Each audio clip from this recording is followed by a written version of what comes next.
Garda Revolusi Iran atau IRGC menyatakan telah menyita kapal tanker berbendera Kepulauan Marshall di lepas pantai Makran pada Sabtu 15 November. Tindakan ini diklaim dilakukan setelah pengadilan Iran mengeluarkan perintah penyitaan atas muatan kapal. Menurut IRGC, kapal tersebut mengangkut sekitar 30.000 ton produk petrokimia milik Iran yang dialihkan secara ilegal ke Singapura oleh oknum perusahaan Iran. Kapal kemudian diarahkan ke pelabuhan Iran untuk pemeriksaan. Dari pemeriksaan awal menyebut adanya pelanggaran dokumen dan upaya ekspor tanpa izin resmi. Reuters melaporkan penyitaan terjadi di Teluk Oman setelah kapal melewati Selat Ormuz di tengah meningkatnya ketegangan maritim di kawasan. Wakil Menteri Luar Negeri Iran, Saeed Khatibzadeh, menegaskan program nuklir Iran tetap utuh meski fasilitas Fordow rusak akibat serangan Amerika Israel pada Juni lalu. Dalam wawancaranya, ia menyebut kerusakan besar terjadi pada infrastruktur, namun pengetahuan inti tidak hilang karena tersebar di seluruh negeri. Penilaian intelijen Amerika menunjukkan kerusakan pada 3 fasilitas itu dapat menunda program nuklir Iran hingga 2 tahun. Meski Presiden Donald Trump mengklaim Fordow hancur total, IAEA menyatakan pemeriksaan stok uranium Iran tertunda karena inspektur belum diizinkan memasuki lokasi yang dibom. Khatibzadeh tak menjawab apakah pengayaan berjalan di fasilitas lain, tetapi menegaskan bahwa program nuklir Iran hanya untuk energi.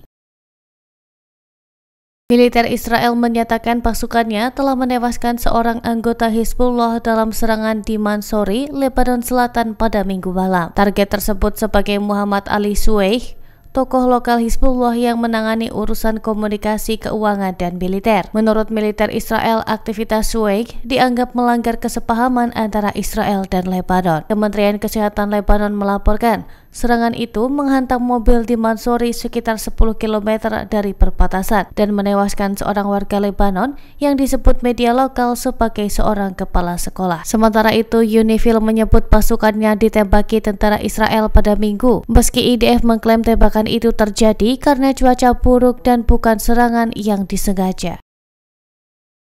Israel menghadapi tekanan politik setelah Amerika Serikat dan sejumlah negara mayoritas Muslim mendukung rencana resolusi PBB terkait jalan menuju kemerdekaan Palestina. Situasi ini membuat Perdana Menteri Benjamin Netanyahu mendapat desakan dari 2 menteri garis keras, Itamar Ben-Gvir dan Bezalel Smotrich, yang meminta dirinya menolak gagasan negara Palestina. Menanggapi kritik itu, Netanyahu pada Minggu 16 November kembali menegaskan bahwa Israel menolak pembentukan negara Palestina di wilayah manapun. Ben-Gvir bahkan mengancam akan keluar dari koalisi jika tuntutan mereka diabaikan, yang berpotensi mengguncang stabilitas pemerintahan menjelang pemilu paling lambat Oktober 2026. Selain keduanya, Menteri Pertahanan Israel Katz dan Menteri Luar Negeri Gideon Sa'ar turut menyuarakan penolakan terhadap negara Palestina. Smotrich bahkan menuduh Netanyahu gagal memenuhi janji dan meminta klarifikasi resmi atas sikap pemerintah.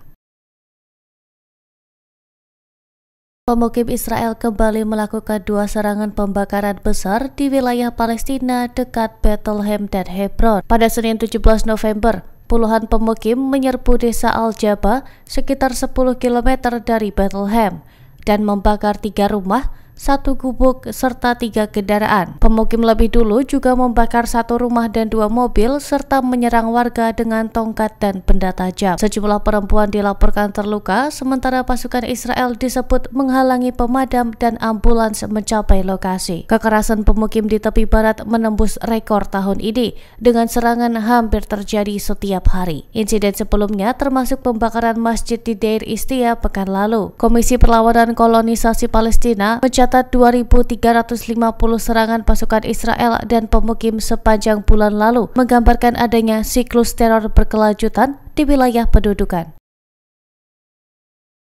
Download Tribun X sekarang, menghadirkan lokal menjadi Indonesia.